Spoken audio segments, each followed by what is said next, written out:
नमस्कार दोस्तों, तो स्वागत है एक फिर से बहुत ही जानकारीपूर्ण वीडियो में।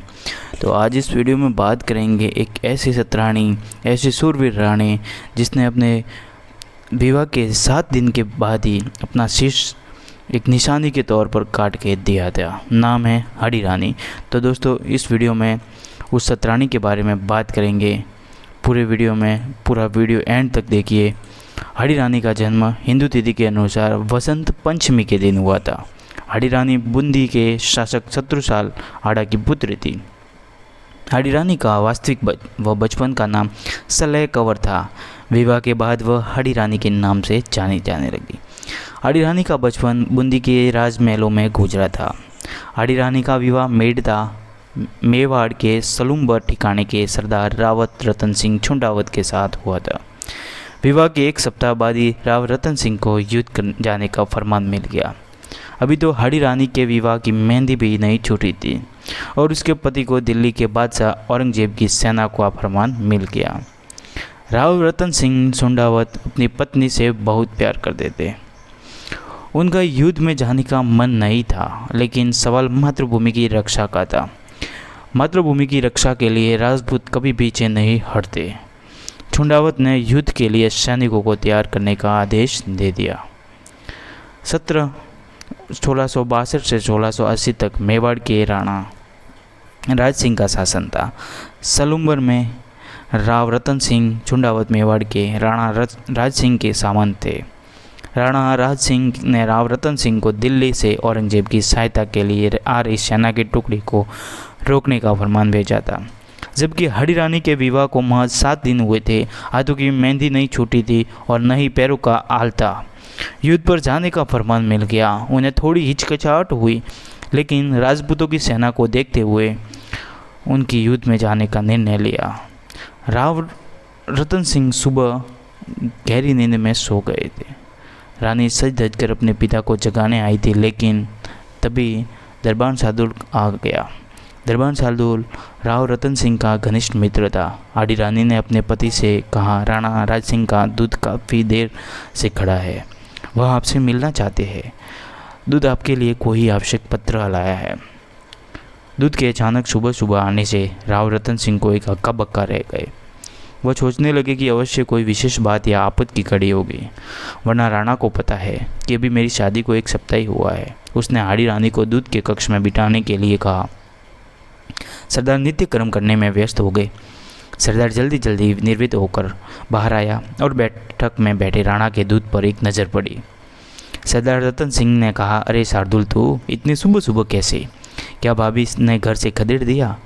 सारा मज़ा फिर खराब कर दिया। तेरी नहीं भाभी अवश्य तू पर नाराज होकर अंदर गई होगी। वह नहीं ना, इसलिए बेचारी कुछ नहीं बोली। रतन सिंह ने अपने मित्र शार्दुल से पूछा, ऐसी क्या आफत आ पड़ी है? 2 दिन तो चैन की बंसी बजा लेते। मियाँ बीवी के बीच तो कबाब में हड्डी बन रहा है। अच्छा ये बताओ राणा, मुझे क्यों याद किया? इस तरह सरदार ठहाका मारकर हंसने लगा। चूँकि दोनों घनिष्ठ मित्र थे, इसलिए थोड़ी देर हंसी मजाक करने में बात बीत गई, लेकिन शार्दुल बड़ा ही गंभीर दिख रहा था। वह सामान्य दिन की तरह व्यवहार नहीं कर रहा था। शार्दुल ने सरदार से कहा, दोस्त, ये हंसने का समय नहीं है। छस में बहुत बड़ा संकट है। मैं राणा का यह खत लेकर आया हूँ, जिसे आपको देने के बाद मुझे तुरंत लौटना है। इतना कहकर वह शांत बैठ गया। अपने मित्र को व्याकुल देखकर रतन सिंह भी आश्चर्यचकित हो गया, लेकिन दूत शार्दुल भी असमंज में थे कि वह राणा का खत मित्र को दे या नहीं। राणा सीधा आदेश था कि राव रतन सिंह तुरंत ही युद्ध के लिए प्रस्थान करे। मातृभूमि की रक्षा के लिए उन्हें योगदान की ज़रूरत है, लेकिन आड़ा के पैर के नाखूनों में लगे महावर की लाली के निशान अभी भी है। वैसे वैसे ही उभरे हुए थे। नवविवाहित हड़ी रानी के हाथों में मेहंदी भी तो जो की त्यों ही थी। नहीं पति पत्नी के एक दूसरे को ठीक से देखा पहचाना होगा। इतने जल्दी उनका बिछड़ना दुखदायी होगा। ऐसा सोचते सोचते शार्दुल की आंखें फर उठी। युद्ध में कुछ भी हो सकता है। एक राजपूत की मृत्यु खिलौना ही समझता है। एक राजपूत युद्ध के मैदान में मृत्यु से सौदा करने ही जाता है। लेकिन अंत दूत शार्दुल ने कड़े मन से राणा राज सिंह का पत्र रावत को सौंप दिया। वीरवर, तुम अपनी अभी गृहस्थ जीवन में प्रवेश किया है। मुझे अत्यंत दुख के साथ सूचित करना पड़ रहा है कि दिल्ली के औरंगजेब की सहायता के लिए सेना की अतिरिक्त टुकड़ी आ रही है, जिन्हें आपको रोकना होगा। मैं इस समय औरंगजेब से घिरा हुआ हूँ। हाडी रानी का अतः तुम विलंब अपनी सैन्य टुकड़ी को लेकर औरंगजेब की सेना को रोको। तुम्हें सहायता के लिए आ रही सेना को उलझाकर आगे बढ़ने से रोकना है। तब तक मैं पूरा काम निपट लूँगा। चूँकि यह कार्य बड़ा खतरनाक है, इसमें प्राणों की आहुति भी देनी पड़ सकती है, लेकिन तुम पर विश्वास है कि तुम कार्य को बड़ी कुशलता से कर सकते हो। राव रतन सिंह के लिए यह समय किसी चुनौती से कम नहीं था। एक और मुगलों की विशाल सेना और उन सब के सामने उनकी सैनिक टुकड़ी बिल्कुल कम थी। उधर राणा राज सिंह ने मेवाड़ के छीने हुए क्षेत्रों को मुगलों के चुंगल से मुक्त करा लिया, जिससे उसे हिम्मत मिली युद्ध में जाने की तैयारी में लग गए। जब राव रतन सिंह हाडी रानी से विदा ले, तब केसरिया बाना पहने युद्ध वेश में सजे पति को देख हाडी रानी चौंक पड़ी। हाडी रानी ने कहा कि आप युद्ध पोशाक में कहाँ जा रहे हो? आपने तो कहा कि 5 से 6 महीनों के लिए युद्ध में फुर्सत मिली है, अब मैं आराम करूँगा, फिर अचानक युद्ध कैसे? सरदार ने अपनी पत्नी को समझाते हुए कहा कि पति के शौर्य और पराक्रम को परखने के लिए एक क्षत्राणी इसी दिन की तो प्रतीक्षा करती है। आज वह शुभ दिन आ गया है। मुझे देश के शत्रुओं से दो हाथ करने के लिए अविलंब युद्ध के लिए प्रस्थान करना होगा। सरदार ने मुस्कुराकर पत्नी से कहा कि हंसते हंसते विदा करो, पता नहीं इस दिन के बाद हम मिले या न मिले। सरदार का मन व्याकुल था। यदि मैं सचमुच न लौटा तो मेरी इस अर्धांगिनी का क्या होगा? एक और देश प्रेम था और दूसरी ओर पत्नी का मोह। राव रतन सिंह ने राणा राज सिंह के पत्र की सारी बात अपनी पत्नी को बता दी। युद्ध के लिए विदाई मांगते समय पति का गला भर आया। सरदार ने अपने व्याकुलित मन को छिपाने की कोशिश की, लेकिन हाडी रानी की आंखों में छिपा न रह सका। हताश मन व्यक्ति को विजय दूर ले जाता है। पति सरदार युद्धभूमि में जा रहा था, पर मोहग्रस्त होकर यह बात नवविवाहित हाडी रानी को समझाने में देर लगी।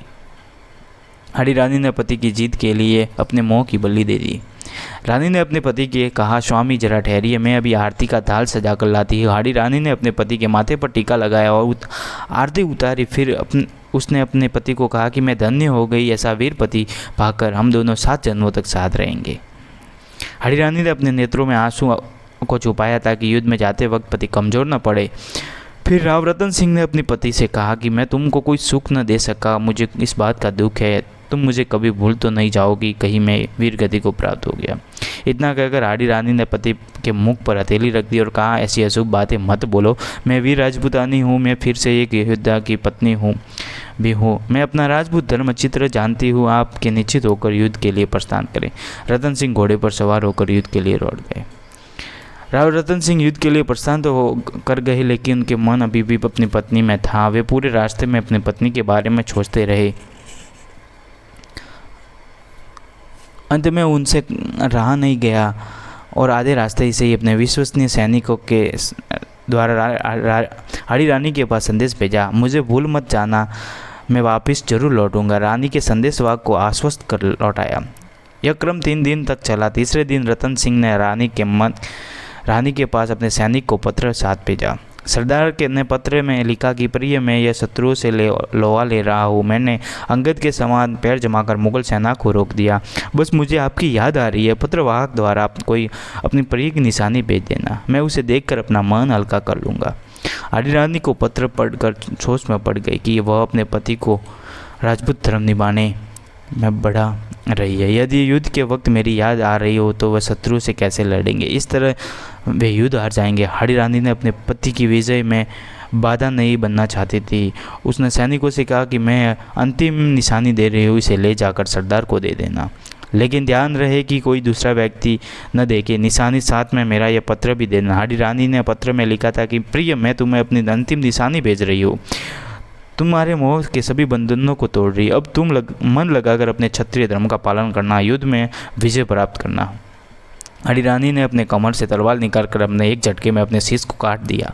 हाडी रानी का सर जमीन पर गिर गया। सिपाहियों की आंखों में आंसू की धारा बहने लगी। सैनिकों ने हाडी रानी के वचन को पूरा करते हुए कटे शीश को श्रवण थाल में सजाया और सुहाग के चुनर से उसे ढक दिया। सैनिक बिना विलंब किए सजे हुए थाल को युद्धभूमि की ओर लेकर जाए। युद्धभूमि में रतन सिंह सैनिक के हाथों में हाडी रानी की निशानी देखकर आश्चर्यचकित हो गया। सैनिक ने कांपते हुए हाथों से थाल को सरदार की तरफ बढ़ा दिया। थाल में अपनी पत्नी का कटा सर देखकर राव रतन सिंह की आंखें फटी फटी रह गई। राव रतन सिंह की आंखों में आंसू की धारा बह रह गई। वह खुद ही दोषी मान रहा था कि तुमने ये कैसे कर डाला, मेरे संदेह की इतनी बड़ी सजा दे डाली। अपने हाथों से अपनी पत्नी का सर कटा देख सरदार के मोह के सारे बंधन टूट चुके थे। इसके बाद राव रतन सिंह ने अपने क्षत्रिय धर्म की पालना करते युद्ध में अपना अंतिम अपरिमेय शौर्य दिखाया था। सरदार अपने अंतिम श्वास तक युद्ध लड़ता रहा। सरदार ने औरंगजेब की सहायता के लिए आ रही मुगल सेना के पूरी तरह से खदेड़ दिया। इस जीत का श्रेय केवल सरदार के शौर्य या राजा की वीरता को नहीं बल्कि आड़ी रानी के बलिदान को भी जाता है। आड़ी रानी का बलिदान इतिहास का सबसे बड़ा और अविश्वसनीय बलिदान है। अगर आपको भी ये वीडियो पसंद आया हो तो वीडियो को लाइक करो। ऐसी जानकारीपूर्ण वीडियो देखने के लिए हमारे चैनल से जुड़े रहिए। तब के लिए धन्यवाद। जय श्री राम, जय हिंद, जय राजस्थान, जय भारत।